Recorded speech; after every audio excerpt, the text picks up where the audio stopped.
So unless you have, for example, yeah, there's a movie that we like a lot that we've taken on for to represent as a sales agent.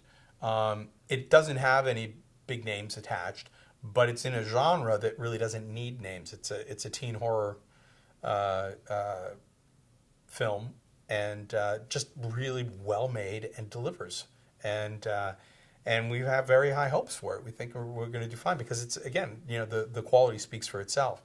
Um, if it's not going to be a horror film, if it's going to be let's say it's an action film or a heist movie, you need you need recognizable names, even if they come from the television world, just because of the Netflix and the Amazons and the other VOD service providers.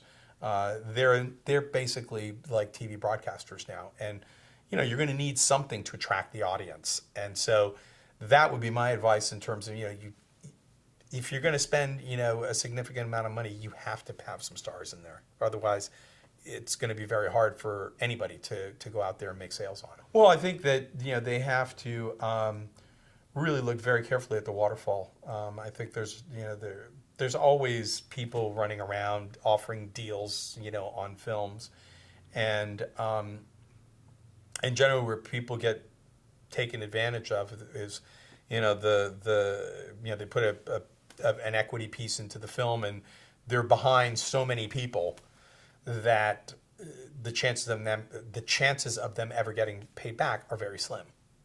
And it's a classic mistake that a lot of producers make.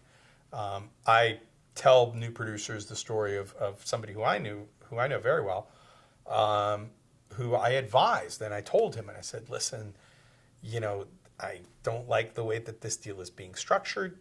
I think you're going to lose some money. And he said, well, I want to do it anyway because the filmmakers involved are people I want to be in business with. There's a studio that's distributing this movie, and the ironic thing is, the guy showed up at Sundance, and his name's on the poster as one of the producers, and he couldn't even get into the party. And so I always like to use that analogy, because not only could he not get into the party, but he lost $750,000. And it was a high-profile project with major cast. I mean, I don't want to give you all the details of it because I don't think it's fair for that my friend had this happen to him, but it did.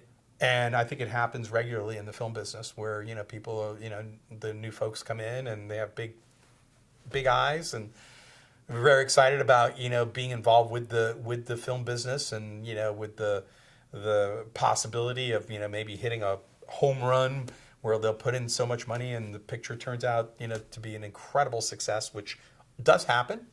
But unfortunately, the situation that I just explained happens more often than not. So that would be my advice to them. Is just be very careful to see how they recoup.